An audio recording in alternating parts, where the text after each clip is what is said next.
आप लोग का आपका अपने YouTube channel Bihar board Galaxy में बहुत बहुत स्वागत है।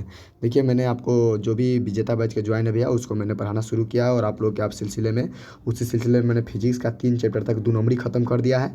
1 चैप्टर का ऑब्जेक्टिव खत्म है और 2 चैप्टर का ऑब्जेक्टिव खत्म करना है शॉर्ट नोट से। और 5 नंबरी हम खत्म कर रहे थे, एगो 5 नंबरी हम खत्म कर दिए 1 चैप्टर का, और ये मेरा दूसरा का 5 नंबरी हम लेकर आ गए आपको समझाने। ठीक है, क्या है देखिए, आज आप कल कल जो हम पढ़े थे भैया, अक्षीय रेखा पर कहने का अर्थ एक जीएल लाइन पर, एक जीएल लाइन पर इलेक्ट्रिक फील्ड का वैल्यू क्या होता है, कहने का अर्थ विद्युत क्षेत्र का वैल्यू क्या होता है, विद्युत क्षेत्र तीव्रता का वैल्यू क्या होता है, इलेक्ट्रिक फील्ड इंटेंसिटी का वैल्यू।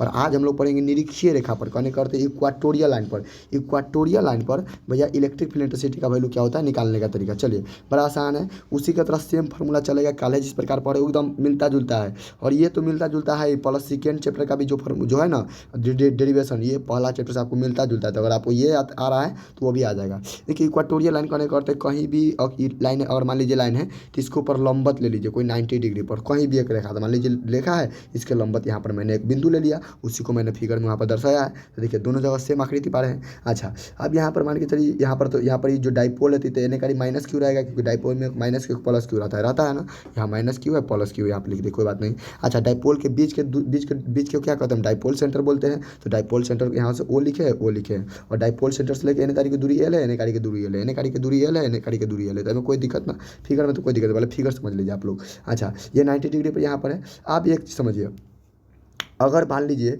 इस डाइपोल वाला लेंथ को ऐसा है, इसको हम अगर आर मान लेते हैं, और यहाँ से अगर हम त्रिभुज का निर्माण करते हैं और इसका वैल्यू एल है, तो एक चीज़ पढ़े, कर्ण बराबर 8 में पढ़े होंगे, त्रिभुज अगर समकोण त्रिभुज रहता है तो अगर ई निकालना रहता है, ई वाला, तो एक कर स्क्वायर निकलता है। अर्थात ये पढ़े ना कि जैसे मान लीजिए 4 है, ये 3 है, तो एक वैल्यू निकालना है तो √4 के स्क्वायर प्लस 3 के स्क्वायर, इस प्रकार निकालते थे। तभी ना इसका 4 के स्क्वायर 16, 3 के स्क्वायर 9, और √100 पाएगा लास्ट में 16, 9, 25, और 25 का वैल्यू 5। इस प्रकार समकोण त्रिभुज का नियम होता है कि लंब का सॉरी आधार का स्क्वायर प्लस लंब का स्क्वायर बराबर कर्ण का स्क्वायर। तो एल का स्क्वायर प्लस आर का स्क्वायर बराबर इसका वैल्यू आएगा रूट के अंदर, तो वही लिखे हुए हैं कि √100 L² प्लस आर स्क्वायर। इसी प्रकार वहाँ यहाँ भी वही बात है, ठीक ना। अच्छा, चलिए, वहाँ पर आप एक चीज़ और याद रखिएगा, वहाँ पर मैंने यहाँ पर एक चीज़ और लिख दी, ये तो यहाँ तक तो फिगर में क्लियर हो गया, क्लियरिटी आ गया।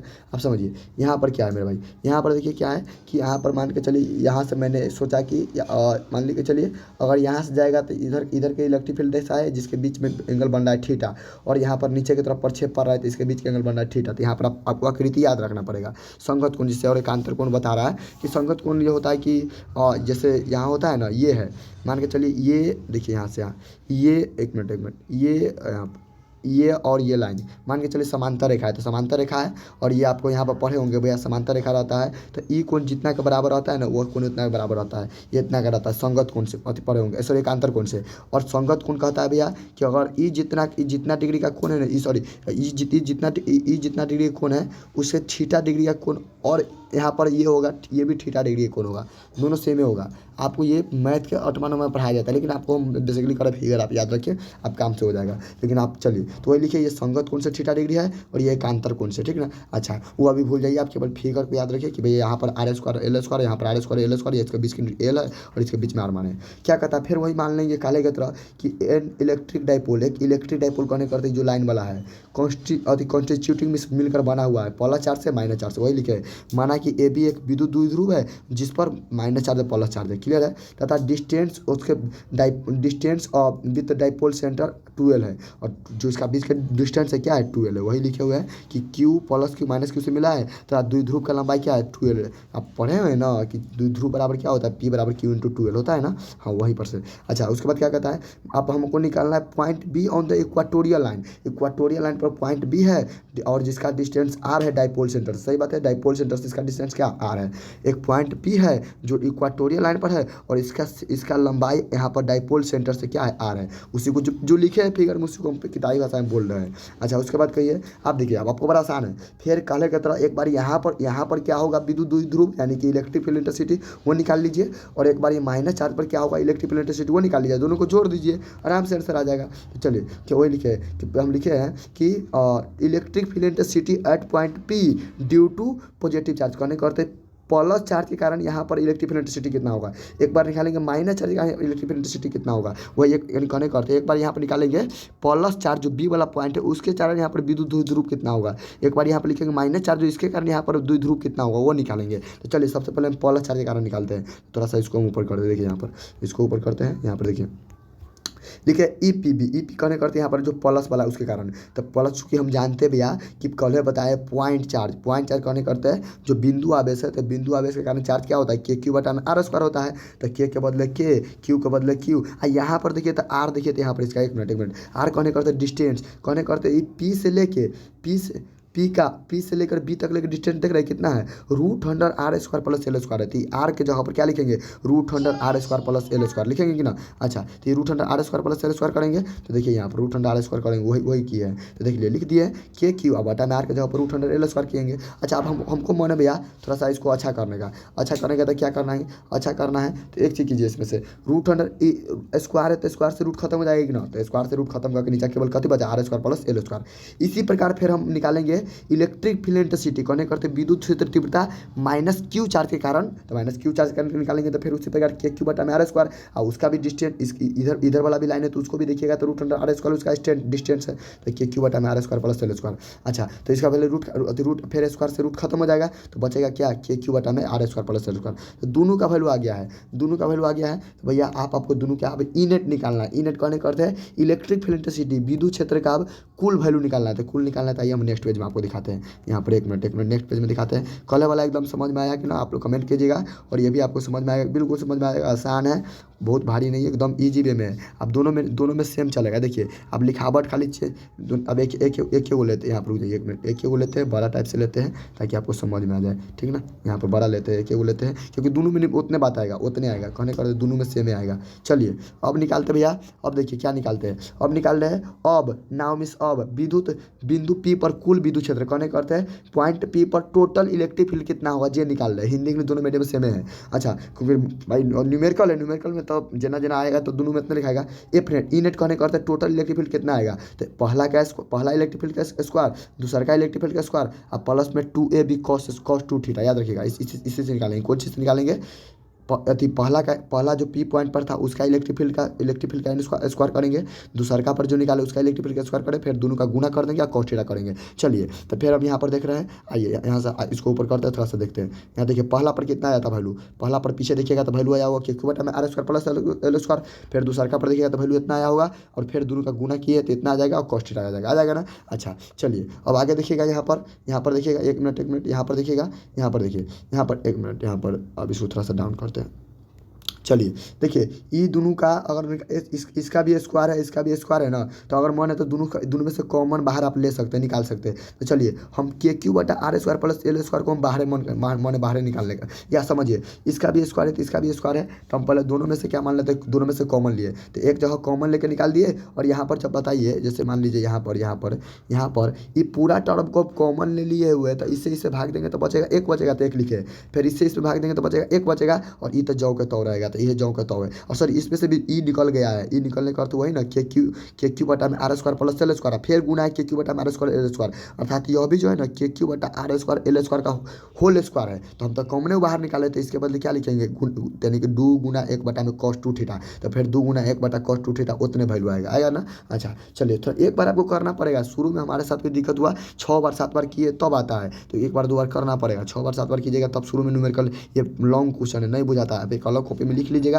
और सुबह शाम उठ कर देखिएगा तब आपको याद रहेगा ये। चलिए अब देखिए इसका स्क्वायर है तो क्या कहता है भैया, नियम कहता है कि अगर कोई चीज़ का स्क्वायर है तो उसको बाहर निकाल दीजिए, तो रूट से बाहर निकल जाएगा, तो उसी को बाहर निकाल दिए और उसके अंदर क्या बचा, 1 1 2 और प्लस 2 cos थीटा बचा है। चलिए ये बाहर निकल चुका है, लेकिन इसमें देखिए अहू में 2 अहू में तो 2 एक कॉमन ले लीजिए, तो 2 कॉमन लेंगे तो 2 से 2 में भाग देंगे तो 1 बचेगा, तो वही 1 लिखे हुए देखिए यहाँ पर लिखे हैं, 2 को कॉमन लिए हैं, यहाँ पर 1 2 में 2 से भाग दिया तो 1 बचा है और cos थीटा के बदले cos 2 थीटा, क्लियर है। अच्छा अब आइए अब यहाँ पर फिर देखिए, तो इसके बाद अच्छा अच्छा ये 1 प्लस कॉस टू थीटा एक फार्मूला होता है किसका, तो 2 cos स्क्वायर थीटा का फार्मूला होता है, क्योंकि 1 प्लस कॉस थीटा जो फार्मूला होता है ना वो होता है 2 cos स्क्वायर थीटा का फार्मूला होता है। ये बीजगणित आपको पढ़ना पड़ेगा ट्रिग्नोमेट्री में, तो आप याद रख लीजिए इसको। देखिए क्यू बटा में एल स्क्वायर थीटा है ही। अच्छा 2 के बाद देखिए 2 को 2 से गुना है तो 2 के 2 गुना के अर्थ कितना हुआ 4, रूट अंडर 4 रहता है तो बाहर निकल के कितना आ जाता है 2, क्योंकि 4 का वर्गमूल क्या होता है 2 होता है ना, तो 2 बाहर कर दिए, 2 बाहर कर दिए। और कॉस स्क्वायर भी थीटा है, तो कॉस स्क्वायर का जब थीटा है तो स्क्वायर से रूट हटेगा तो कॉस थीटा बाहर आ जाएगा। अर्थात हमारे पास कितना वैल्यू आया पता है, कि क्यू बटा में R square plus L square और गुने 2 cos थीटा इतना है ना। अच्छा अब देखिए अब क्या देखना आपका ना है त्रिभुज एसीपी में। देखिए एसीपी में चलिए त्रिभुज एसीपी कहाँ है, हम यहाँ पर हटा भी दिए, हम दिखा देते हैं त्रिभुज एसीपी कहाँ है। देखिए यहाँ पर लाकर दिखा दे रहे हैं त्रिभुज एसीपी। त्रिभुज एसीपी कहने करते देखिए कहाँ पर करा है त्रिभुज एसीपी, यहाँ पर देखिए यहाँ पर देखिए त्रिभुज ए सी पी। ये बताइए तो ये कितना डिग्री बन रहा है, ये कितना डिग्री बन रहा है थीटा, ये कितना डिग्री बन रहा है 90 डिग्री। तो हमको लेना है थीटा डिग्री वाला पर, तो थीटा डिग्री पर लेना है। तो देखिए इसको हम दिखाते हैं यहाँ पर लिखे, देखिए यहाँ पर लिखे क्या लिखे हैं वो लिखे त्रिभुज एसीपी में क्या हम देख रहे हैं कि अगर हम ई इक्वाटोरियल निकालेंगे ना तो के क्यू इंटू 12 करेंगे। के क्यू इंटू 12 क्यों, क्योंकि यहाँ पर के क्यू इंटू 12 हम क्यों कर रहे हैं हम कारण बता रहे हैं। देखिए यहाँ पर एक चीज़ यहाँ पर देखिए यहाँ इसको थोड़ा सा ऊपर कीजिए यहाँ पर, एक मिनट यहाँ पर ऊपर कीजिए। देखिए हम लिखे हैं हमारा चूंकि मन हम जो कि जानते हैं क्यू इंटू 12 बराबर पी होता है, क्योंकि हम पढ़े हैं डाइपोल मोमेंट का फॉर्मूला आता है क्यू इंटू में 12, तो हमको अभी जरूरी है तो के क्यू तो यहाँ पर है अपना मन से 12 से गुना किए, अपना मन से हम क्या किए 12 से गुना किए। और जो नीचे का R square plus L square है, R square plus L square है, वहाँ भी आपको क्या करना पड़ेगा। यहाँ पर देखिए यहाँ पर एक चीज़ देखिए यहाँ पर अगर इसको रूट के अंदर कीजिएगा, एक मिनट यहाँ पर इसको यहाँ पर ला रहे ये PDF को हम यहाँ पर ला रहे, एक मिनट यहाँ पर देखते हैं।